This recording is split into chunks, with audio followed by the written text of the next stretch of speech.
And number 4, Rebecca definitely reads online reviews, so if I mysteriously disappear after this video, just know that she probably ordered a hit on me.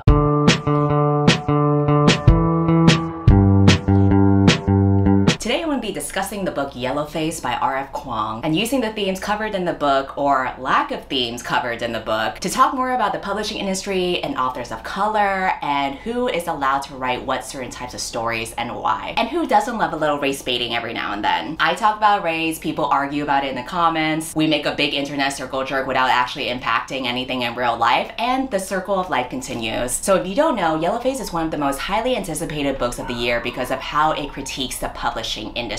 The story is about 2 writers who both went to Yale together and published their debut in the same year. One of them is an Asian woman who's been massively successful with her books. The other is a white woman who hasn't been quite as lucky, and she believes the reason for that is because publishing doesn't want another story about a basic white girl. They want diversity because it's trendy now. Surely that's the reason why Miss Becky has not been as successful. We tell ourselves all kinds of stories to get through the night. The inciting incident is that one night while the 2 characters are hanging out in the Asian author's apartment, she accidentally dies for a very stupid reason. I won't say because I guess it could be considered a spoiler, but it was kind of anticlimactic. If you've read the book, you know what I mean, because it was like, that's it. I mean, it wasn't really important to the story anyway, but it was like, what a way to go. The point is, the white author is the only person who witnesses the Asian author's death. So she's traumatized, she reports it, but what she does before she leaves the apartment is that she decides to take the Asian author's almost finished manuscript. This is something that the Asian author had only told the main character that she was working on, because she's usually very elusive about her work and she doesn't really share what she's working on with other people until it's ready to be published. The manuscript that she seals is a historical novel about the contributions of Chinese laborers during World War I. So very hard-hitting stuff. Definitely outside of the main girl's territory as someone who is not well-versed in Chinese history, but she decides to edit the novel and fill in the gaps to complete it. And her reasoning for that is because she feels like it's such an important story written by her friend, and it would be such a shame if it never saw the light of day. And as a writer herself, she just feels so compelled to finish it for her. But by the time she finishes editing the book, she feels like she has contributed so much to it that it's almost hers too now. So she decides to send it to her own agent as her own work. This then snowballs into a whole chain of events where the book gets picked up by publishers, she gets a new team that rebrands her as Juniper Song instead of her actual name, which is June Hayward. The reason for this is to try to mark this as like a new chapter, because this is a new genre that she hasn't really explored before. But of course, a very convenient racially ambiguous last name, just like her new author photo that she gets taken, where the photo is kind of edited and adjusted in the lighting to make her look ambiguously ethnic as well. Her team helps push out this book so that it becomes a New York Times bestseller. And so the entirety of Yellowface is about the main girl spinning this web of lies and getting into deeper shit, especially when there's discourse about a white woman writing about a Chinese historical novel, or there's evidence that this could be plagiarized. You get to see her spiral as she deals with all of this backlash. And this is actually where I get a cameo in the book. Kimberly Dang, the YouTuber at UCLA, posts an hour-long video dissecting problematic lines in each one of Athena's books. This line right here is my claim to fame. What other Asian booktuber do we know that goes to a UC school and makes hour-long videos reading out loud problematic lines from books?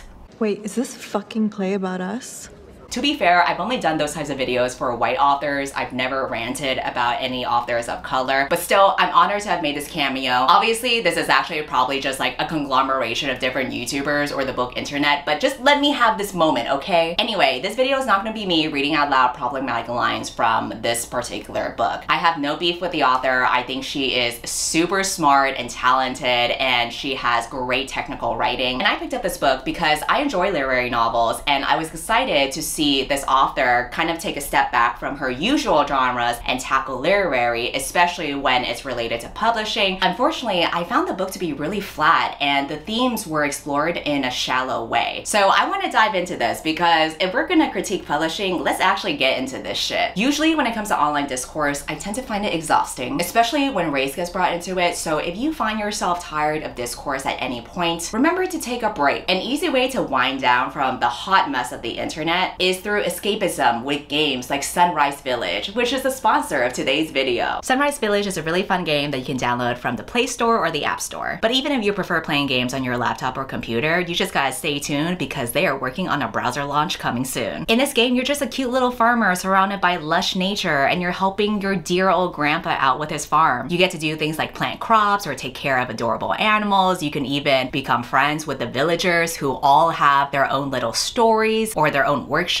that you can learn from. There is an adventure component to it too, where you do get to uncover secrets and you join your grandpa on this quest. This is where you can partner up with other villagers that you get to meet, or even team up with other players in the game. This happens when you reach level 10. There's also the Atlantis Maze event that's happening from July 13th to August 3rd. This is really cool because you get to explore underwater worlds and compete against other players. So if you are interested, you can download the game using the link in my description below, and that way you can start creating your own dream farm and starting your own adventures. Before I get into my critiques about the book, I do want to note that the problem with Yellowface isn't that it's unrealistic or exaggerated. White authors can be ignorant, and white people have made the same comments as the main character of the book. And white people have profited off of writing about Asian experiences and played off of racial ambiguity in their favor. So before I critique Yellowface, I want to take a moment to validify the story itself. One example I can think of that weirdly I haven't seen people talk about is the author Lisa C. All of her books are about Chinese women. They feature Chinese women on the covers. They have titles like China Dolls and Lady Tan and Shanghai Girls. And based on her name, you would assume that she is a Chinese woman. It's not until you actually look her up that you would find out that Lisa C is not 1/2, not 1/3, not 1/4, but 1/8 Chinese from her great-grandfather's side. But otherwise, based on all of her photos, she just appears to be like a regular Becky from the block. But it makes you wonder if this is a woman who is a best-selling author, who has won awards like National Woman of the Year by the Organization of Chinese Americans, and whose books have received honorable mentions by Asian American Literature Awards. How much leeway does she really get to have to claim these awards and take these spots from other Chinese Americans? I think regardless of whether you consider Lisa to be Asian or not, she still goes out in the world appearing to be a white woman, which means that it gives her vastly different world experiences and privileges that other Chinese American women would not have. How much of a right does she get to have to exclusively write about Chinese American women going through traumatic experiences? Especially when you look at the back of some of her books and you see blurbs praise it with something like, if you're looking for one of those wonderful take me someplace exotic and unfamiliar books, you won't do better than Shanghai Girls. The point is, when it comes to Western publishing, Asian voices do get erased in favor of white voices, or sometimes 7/8 white voices. And just like how the main character in Yellowface is described, there are white authors in real life who still believe that publishing favors people of color and white people are becoming more of a minority, and they are the ones who are actually being marginalized from having their stories published. There are TikToks, even from this year, of white writers complaining about this, using pretty much the same argument that the main character in Yellowface has. Guarantee you 9 times out of 10, the agent will have written somewhere that they will give preference to people who aren't white.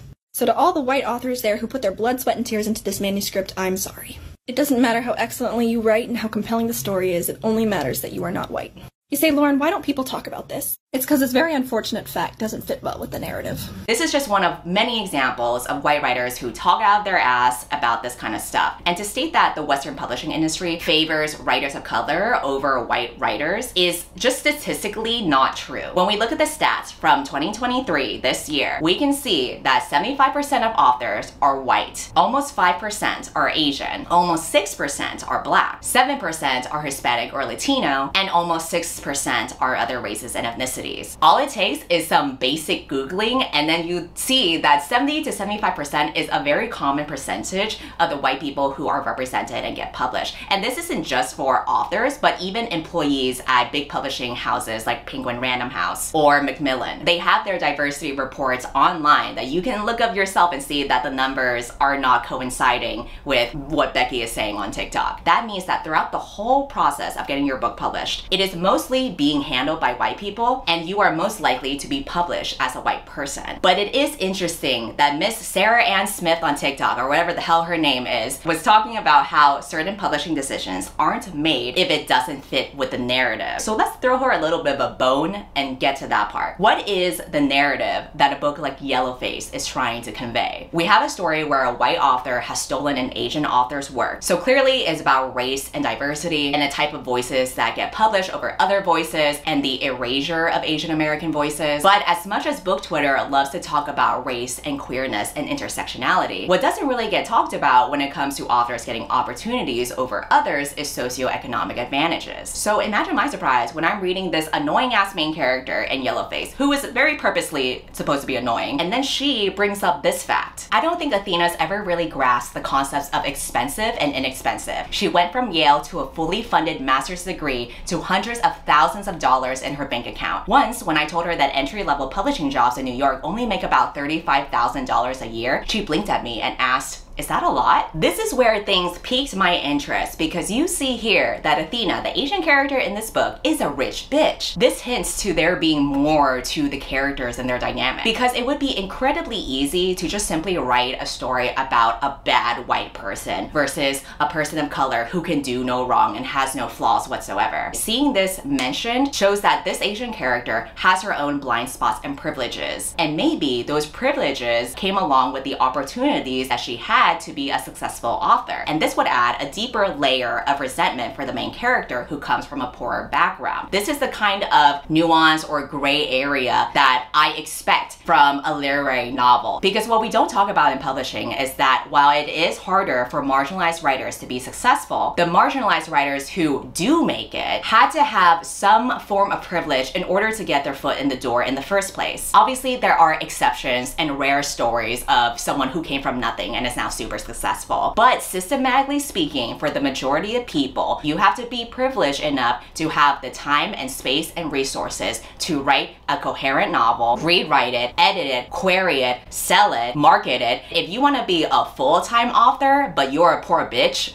forget about that shit. Writing books does not give you enough money to survive unless you are the rare 1% who was lucky enough to have an entire movie franchise and other forms of revenue. That's why the majority of authors, at least in the United States, have to take a second job just so that they can afford to live, because the money that you get from writing a book is definitely not enough to subsist on. So that means if someone is a full-time author with no other job and they can just focus entirely on what they love to do with no other distractions like figuring out how to survive or figuring out how to pay the bills or anything like that, that tells me they either already had a wealthy family background or they have a wealthy spouse who can support them. Because again, most people, including people who are on the New York Times bestsellers list or have tons of awards for their books, they are not getting paid enough money to justify it being their sole form of income, unless you already had support. And if we want to talk about Asian Americans in publishing specifically, there is something to be said about how East Asians who are conventionally attractive, educated,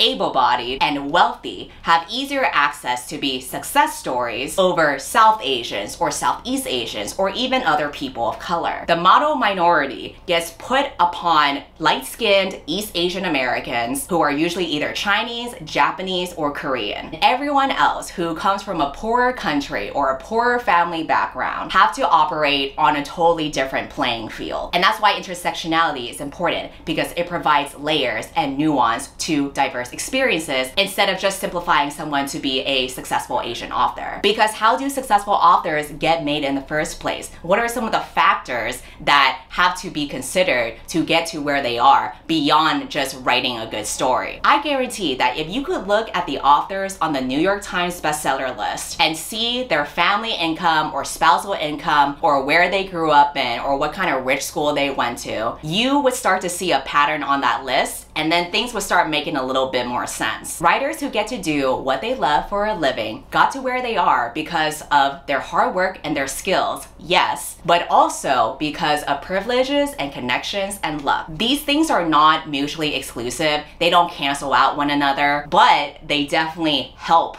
one another. So going back to Yellowface, when the main character points out Athena's privileged background, I was like, damn, are we gonna go there? Are we really gonna get into this shit? Because that's the actual behind the scenes stuff in publishing that they don't talk about. But unfortunately, we never really went anywhere with it. Most of the book is spent on the main character being a dumb white bitch, which is to be expected, but it kind of feels like low-hanging fruit in terms of storytelling. Most of the events and backlash that she gets is really just a bunch of drama and discourse that is on the internet. Yellowface felt very chronically online rather than reflective of the real-life publishing industry, because so much of it takes from book Twitter drama or petty internet arguments, when the publishing world is so much more than that. So as a result, we don't get any behind-the-scenes look into publishing. We just get a caricature of a racist person, and we're stuck inside her monologues and occasionally racist tangents without really diving any deeper. To provide you some examples for the majority of the book, I will read out loud some of the tangents that we go on with this narrator. I don't know what a soup dumpling is, but it sounds gross. The strong, musty, dumpster-like smell wafting from the kitchen doors is killing my appetite. I took a course on East Asian history at Yale. I spent most of that class reading about Japanese art history, meaning tentacle porn. Her face looks tight, but maybe it always looks that tight. Maybe that's how all middle-aged Asian ladies look. The audience is tame and quiet, smiling and nodding at all the right moments. A few of them seem confused when I begin to read. They squint and tilt their heads to the side, and I can't figure out if they're hard of hearing or if they can't understand English well. So I slow way down and talk very loudly just in case. The tidying grandma at my shoulder insists I also try the kung pao chicken and the sesame noodles, so I let her pile helpings of those onto my plate while I try not to gag. I suffered through half an hour of the wake before I make up an excuse to leave. I can only take so much pungent Chinese food and old people who can't or won't speak in English. Susan Lee greets me at the parking lot. She's a short, petite woman wearing a very crisp suit jacket. Kim Jong-un's girl boss propaganda sister immediately comes to mind. I had somehow absorbed all the directness and verve of Athena's writing. I felt, as Kanye put it, harder, better, faster, and stronger. I felt like the kind of person who now listened to Kanye. Obviously, with some of these lines, I could tell that the author was having fun with this, because some of these lines really are funny, and this is a satire. Clearly, the whole point of all of these excerpts and tangents is to show that this narrator is unreliable and unlikable and talking out of her ass. It's making fun of white people who actually think these things. So I'm not saying that's unrealistic. I'm just saying, after the millionth microaggression, we don't really need more examples of how this woman is stupid. We get it. White people are racist and water is wet. We been knew this shit. Give us something new and actually deep and thoughtful. There are so many nuanced things that the author could have done instead of the most basic low-hanging fruit of this white bitch just fumbling around. Which leads me to the previous quote that I read about the Asian character having a wealthy background. Why did this book have only sparse mentions of the Asian character being privileged and have like a sliver of dimensionality if we were going to spend most of the book seeing the white character be racist or looking up dumb arguments on book Twitter? That's when I did some digging around the internet and I realized the main character wasn't adding some deeper level of commentary. She was a representation of all of the real life criticisms that the author of this book, RF Kuang, has received. But these criticisms are spoken by a jealous, petty, insecure, and racist white woman. The only other mention of the Asian character's background occurs when the main character is trying to rationalize why she should get away with stealing the book as her own work. She literally calls it reparations as payback for the things that Athena took from her. So obviously the girl is delulu for saying all these things with such caucasity, but it shows that her rationale is not to be trusted and that she's simply jealous that Athena is successful and she wasn't. When you phrase it like that, it's not exploitation, it's a service. But tell me really, what more right did Athena have to tell those stories than anyone else did? She never lived in China for more than a few months at a time. She was never in a war zone. She grew up attending private schools in England, paid for by her parents' tech jobs, summered on Nantucket and Martha's Vineyard, and spent her adult life between New Haven, NYC, and DC. She doesn't even speak Chinese fluently. She's admitted in interviews that she spoke only English at home in an attempt to better assimilate. Athena would go on Twitter and talk about the importance of Asian American representation, about how the model minority myth was false because Asians were overrepresented at both the low and high ends of the income spectrum, how Asian women continue to be fetishized and made victims of hate crimes, and how Asians were silently suffering because they did not exist as a voting category to white American politicians. And then she'd go home to that DuPont Circle apartment and settle down to write on a $1,000 antique typewriter while sipping a bottle of expensive Riesling her publisher has sent her for earning out her advance. Athena never personally experienced suffering. She just got rich from it. Originally, reading this kind of stuff made me think that maybe we would see an interesting discussion on who is allowed to write about suffering and class disparity and the Asian diaspora, because I think those are are really interesting discussions that we haven't quite had in mainstream media. But when I look at how the Yellowface book actually turned out to be when I finished it, and when I found out about Rebecca Kuang's background, I then became disappointed that this character was just a mouthpiece of criticisms that Rebecca has received. But the criticisms are overly simplified, and they are spoken by a racist white character who is not a dimensional person enough to be credible. So to share with you the parallels between this Asian character in Yellowface, who is a victim of plagiarism and this petty white bitch, versus Rebecca Kuang, the real life author, this is what I found when I decided to poke around the internet. Rebecca Kuang grew up attending Green Hill School in Dallas, Texas, which is a private day school from pre-kindergarten through grade 12, where tuition ranges from $30,000 to $38,000. So if your parents decided to enroll you in this school throughout your childhood, that means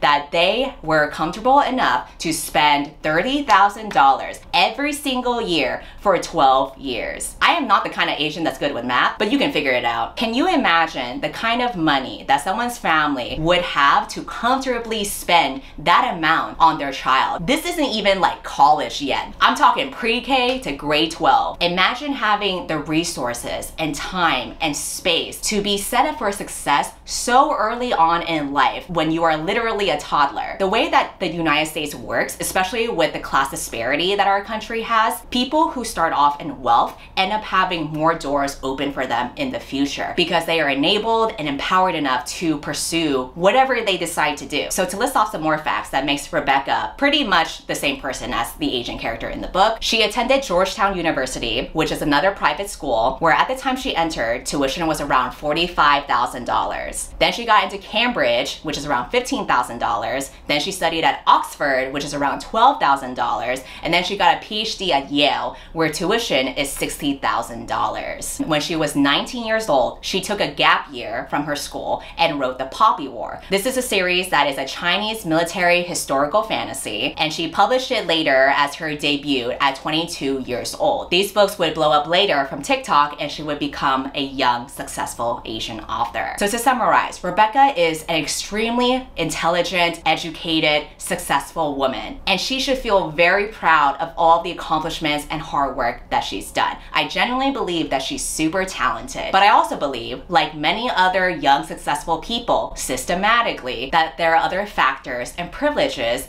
that open the doors for you to have the time and space to write a book, to have the opportunities to develop your writing and be such a strong writer off the bat. And all of these things don't cancel out her talents or her skills at all, but they are a factor into it. And when you look at it from a general bigger picture in publishing, this is the case for many authors who become young and successful. For all we know, there are probably so many amazing books that we could have read that will never exist and never be written because so many people's lives are not set up for them to be empowered in a way for them to pursue creativity. And it seems like Rebecca might have read criticisms online about her background because the main character of Yellowface is essentially a mouthpiece for all of these haters. She's unbelievable. She's literally unbelievable. So of course Athena gets every good thing because that's how this industry works. Publishing picks a winner, someone attractive enough, someone cool and young and, oh, we're all thinking it, let's just say it, diverse enough, and lavishes all its money and resources on them. It's so fucking arbitrary. Athena, a beautiful, Yale-educated, international, ambiguously queer woman of color, has been chosen by the powers that be. Meanwhile, I'm just brown-eyed, brown-haired June Hayward from Philly, and no matter how hard I work or how well I write, I'll never be Athena Liu. Reading this, knowing what I know now and the parallels, it makes me cringe. Because these aren't meant to be valid critiques of the publishing industry or unequal opportunities that authors get. They're just the petty ramblings of a jealous hater and an unreliable narrator. Any complaint that this racist white character has about the Asian character are actual criticisms that Rebecca has read about herself online. Athena is wealthy and privileged. Rebecca is wealthy and privileged. Athena has only visited China a few times, but profits off of writing traumatic experiences of working class people from there. Rebecca left China when she was 4 years old, and I don't know how often she's visited China since then, but she has become massively successful through TikTok with writing The Poppy War, where the characters in the book deal with poverty and colorism as a dark-skinned war orphan, which obviously are experiences that Rebecca has never had. Athena gets criticized for problematic representations of Taiwanese people in her stories. Rebecca has been criticized for her depiction of Taiwan and its indigenous people as savages. I think it's totally fine to put your real life experiences into a book or put yourself into a character. And honestly, it's kind of a slay to put all the criticisms you've ever received into your book too. Because then it's like, yeah, what about it? I did that shit. The problematic part of me would consider that to be a slay. But the other more rational part of me is thinking, okay, well, this is kind of interesting too, because maybe it also shows a degree of self-awareness and reflection, where maybe she is also coming to terms with her own privileges and maybe her own flaws and kind of working that out through a fictional story. But what makes me think it might not quite be as reflective is the fact that all of these criticisms have been diluted as jealousy from a racist white person who is using all of these things as just excuses for her to get away with plagiarism. And it's a shame because these criticisms that are brought up in the book could be really interesting discussion topics about who is allowed to write suffering. How much leeway does an Asian person in the diaspora have to write about their homeland if it's something they haven't experienced or if they have a wealthier background? These things are really interesting and nuanced and complex, and it's what you would expect from a literary novel. But we didn't get those things because Rebecca seems to be more absorbed in her own personal grievances instead of writing a really thoughtful commentary on publishing and representation. I want to emphasize that I have no beef with this author. Clearly, she has been snooping around some online reviews, so she might see this video and have some beef with me, but I genuinely believe that she is super talented and skilled, and she's worked very hard for her success. When I bring up her background, it is not to discredit her accomplishments, but I do bring it up as an example for how wealth and privilege can set someone up for success. And to ignore that in a book that is supposed to criticize the publishing industry and the lack of diversity is a huge blind spot. And this is made obvious when you look at the entire plot of Yellowface. The white character finally becomes a successful author because she takes the Asian character's manuscript and pretends it's her own. The problem with this is that it simplifies her success into something that she easily got because the manuscript she has a better writing or deeper themes. But that's not how it works for you to make it as an author. Do we really think that every book on the New York Times bestsellers list is there because it has the best writing out of all the books in the world? Absolutely not. It's based on so many different factors that are very controlled and purposeful. It's based on how much money the publishing house decides to give to market this book and help fund the author and push out the book to be a bestseller. It's based on connections to other people in the industry. It's based on being really lucky with TikTok. And of course, it can also be based on the wealth and education or whatever kind of privilege that the author has to have the resources to write a good book in the first place. Their book actually being good is the optional cherry on top. So to have this character in Yellowface become an instant literary star because now her manuscript has a good story is to imply that publishing is a meritocracy where the best books make it and authors got to where they are not because of class or race or any kind of advantage that they had, but because their writing was just so damn good. Now that's a fictional story, if I ever heard one. Operating in that kind of worldview is probably what makes the themes of Yellowface feel so surface level to me. We have a down on her luck character who is resentful of a more privileged character and decides to fight for her success in very unethical ways. And then she watches that blow up in her face. Instead of it being a critique on publishing,